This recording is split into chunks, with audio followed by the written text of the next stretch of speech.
Hello everyone my all friends, welcome to the Lower Hut online educational platform. दोस्तों, मैंने जो पिछला session लिया था दोस्तों, उसमें मैंने बताया था क्रियात्मक अनुसंधान के बारे में, एक्शन रिसर्च के बारे में, कि दोस्तों जो सर्वप्रथम जो क्रियात्मक अनुसंधान है दोस्तों, उसका उल्लेख मिलता है वो सन 1926 में मिलता है। और दोस्तों बकिंघम महोदय थे, उनकी एक पुस्तक थी रिसर्च फॉर टीचर, उसमें सर्वप्रथम क्रियात्मक अनुसंधान शब्द का प्रयोग किया गया। कब दोस्तों? 1926 ईस्वी में। आगे है 1945 ईस्वी में जॉन कोलियर थे, उन्होंने सर्वप्रथम सैन्य क्षेत्र में इसका उपयोग किया क्रियात्मक अनुसंधान का। और दोस्तों 1946 में कुर्ट लेविन थे, कुर्ट लेविन महोदय ने प्रयोग किया इसका सामाजिक क्षेत्र में। और 1953 में दोस्तों इसका स्टीफन एम कोरे ने शैक्षिक क्षेत्र में, शिक्षा के क्षेत्र में सर्वप्रथम क्रियात्मक अनुसंधान का उपयोग किया दोस्तों। और जो क्रियात्मक अनुसंधान था उसके अर्थ के बारे में हमने पिछले सेशन में दोस्तों डिस्कस कर लिया था। इसके अर्थ और कब कब इसका उपयोग किया गया इसके बारे में हमने पिछले सेशन में डिस्कस कर लिया था। आज हम डिस्कस करने वाले हैं क्रियात्मक अनुसंधान की परिभाषा के बारे में और विशेषताओं के बारे में, कि दोस्तों क्या इसकी डेफिनेशंस होती हैं और क्या इसकी कैरेक्टरिस्टिक्स होती हैं एक्शन रिसर्च की, उसके बारे में आज हम आपसे चर्चा करेंगे। तो दोस्तों हम आपसे अब चर्चा करते हैं डेफिनेशंस के बारे में, कुछ परिभाषाओं के बारे में। दोस्तों जैसा कि आपको पता है कि स्टीफन एम कोरे ने सर्वप्रथम शैक्षिक क्षेत्र में क्रियात्मक अनुसंधान शब्द का प्रयोग किया। तो क्रियात्मक अनुसंधान प्रयोग करते समय इन्होंने जो परिभाषा दी उसमें क्या कहा? इन्होंने कहा कि वह प्रक्रिया जिसके द्वारा अभ्यास करता, कि एक प्रोसेस होती है जिसके द्वारा जो अभ्यास करता होता है, अर्थात जो लर्नर होता है, वह अपने निर्णयों एवं कार्यों का मार्ग निर्देशन, संशोधन और मूल्यांकन करने हेतु अपनी समस्याओं का वैज्ञानिक ढंग से अध्ययन करने का प्रयास करते हैं। स्टीफन एम कोरे ने कहा, क्रियात्मक अनुसंधान के बारे में परिभाषा दी कि वह प्रक्रिया जिसके द्वारा अभ्यासकर्ता अपने निर्णयों एवं कार्यों का मार्ग निर्देशन, संशोधन और मूल्यांकन करने हेतु अपनी समस्याओं को वैज्ञानिक ढंग से अध्ययन करने का प्रयास करते हैं, वही क्रियात्मक अनुसंधान है। ऐसा कहना था स्टीफन एम कोरे का। आगे दोस्तों इसके बाद में जो दी है वो दी है मैकग्रेथे ने।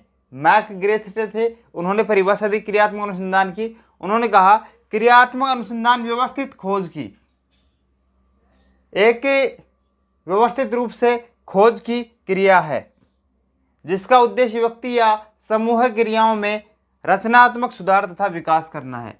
इन्होंने बात की है रचनात्मक सुधार, और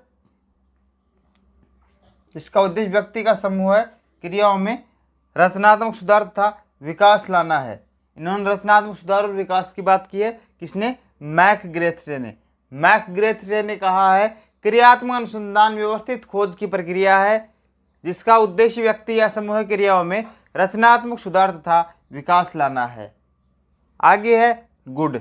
गुड ने क्या कहा? गुड ने कहा, क्रिया अनुसंधान, जो क्रियात्मक अनुसंधान है, शिक्षकों, जो शिक्षक होते हैं, निरीक्षकों और प्रशासकों द्वारा अपने निर्णयों एवं कार्यों की गुणवत्ता उन्नति हेतु प्रयोग किया जाने वाला अनुसंधान है। कि क्रियात्मक अनुसंधान है जिसके द्वारा जो शिक्षक होते हैं, निरीक्षक होते हैं या प्रशासक होते हैं, वो अपने निर्णय पर पहुंचते हैं और वो कार्यों की गुणात्मक उन्नति हेतु इसका प्रयोग करते हैं। ऐसा कहना था गुड महोदय का। आगे थे ट्रेवर्स। यदि हम बात करें ट्रेवर्स की, तो ट्रेवर्स ने क्या कहा है क्रियात्मक अनुसंधान के बारे में? तो दोस्तों इन्होंने कहा है, शैक्षिक अनुसंधान वह प्रक्रिया है जो शैक्षणिक परिस्थितियों में वैज्ञानिक व्यवहार के विकास की ओर दिशाबोध प्रदान करती है। इन्होंने ट्रेवर्स थे, इन्होंने कहा है कि शैक्षिक अनुसंधान वह प्रक्रिया है जो शैक्षणिक क्षेत्र में या शैक्षणिक परिस्थितियों में वैज्ञानिक व्यवहार के विकास की ओर दिशाबोध प्रदान करती है। इन्होंने दिशा शिक्षा में क्रियात्मक अनुसंधान की विशेषताएं। दोस्तों क्या होती हैं शिक्षा के क्षेत्र में क्रियात्मक अनुसंधान की विशेषताएं, इसके बारे में हम डिस्कस करेंगे। तो दोस्तों इसकी विशेषता होती है इसका संबंध दैनिक जीवन की समस्याओं से होता है। यदि पूछ लिया जाता है क्रियात्मक अनुसंधान का संबंध होता है तो दोस्तों होता है दैनिक जीवन की समस्याओं से।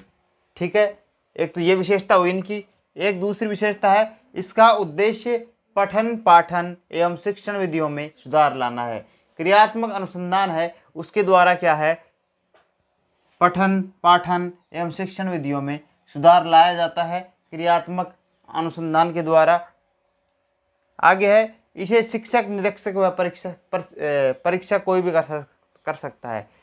शिक्षक जो विद्यालय में पढ़ाता है, निरीक्षक कोई ऑब्जर्वर होता है जो कि बच्चों की प्रोग्रेस रिपोर्ट को जानता है, या प्रशासक जिस प्रकार जो कि विद्यालयों को व्यवस्थित रूप से चलाते हैं, वो भी क्या है कि ये क्रियात्मक अनुसंधान को फॉलो कर सकते हैं। आगे बात हुई इसका संबंध विद्यालय की स्थानीय समस्याओं से है। जो स्थानीय समस्याएं होती हैं विद्यालय की, उनसे इसका संबंध होता है क्रियात्मक अनुसंधान का। आगे बात की जाए इसलिए इसका सामान्यीकरण नहीं किया जा सकता।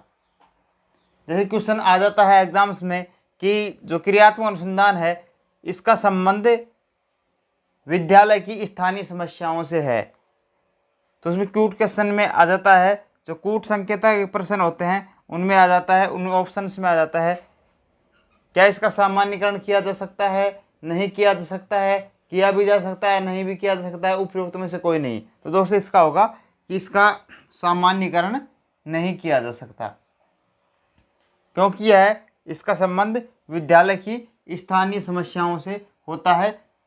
आगे है इसमें समय कम लगता है, विशेषज्ञों की आवश्यकता नहीं होती है। क्रियात्मक अनुसंधान में देखा जाता है कि इसमें समय कम लगता है, समय इतना ज़्यादा नहीं लगता है, और दोस्तों इसमें विशेषज्ञों को भी कोई आवश्यकता नहीं होती है। इसमें शिक्षक निरीक्षक व प्रशासक तक भी क्या है कि इसका उपयोग कर सकते हैं। आगे है इसमें अभ्यासकर्ता ही प्रयोग करता है। यदि बच्चे अभ्यास करते हैं तो वो ही इसमें प्रयोगकर्ता कहलाते हैं। बच्चे अपने पुस्तकों पर क्रियात्मक अनुसंधान कर सकते हैं, खोज कर सकते हैं, बार बार खोजना, जैसा कि मैंने अर्थ बताया था रिसर्च का। हमने इसके बारे में छोटे छोटे चैप्टर्स के बारे में बातें कर ली थी, हमने कुछ इसके अर्थ के बारे में बात कर ली थी, कुछ परिभाषाओं की बारे में बात कर ली थी, और दोस्तों हमने क्रियात्मक अनुसंधान की कुछ विशेषताओं के बारे में दोस्तों बात कर ली है। आगे हम बात करेंगे क्रियात्मक अनुसंधान के कुछ क्षेत्र के बारे में, और कुछ जो महत्वपूर्ण उद्देश्य थे, कुछ सोपान थे, उनके बारे में, और क्या समस्याएं होती है क्रियात्मक अनुसंधान की, उसके बारे में हम चर्चा करेंगे। दोस्तों आपको इन सब का जो लिंक है वो आपको डिस्क्रिप्शन बॉक्स में आपको मिल जाएगा। यदि दोस्तों आपको हमारी वीडियो अच्छी लगी तो दोस्तों आप हमारे वीडियो को लाइक कर सकते हैं, और यदि आप चैनल पे नए हैं तो हमारे चैनल को सब्सक्राइब कर सकते हैं, और आप अपने यार दोस्तों तक हमारी वीडियो को शेयर कर सकते हैं। आज की वीडियो में बस इतना ही। धन्यवाद।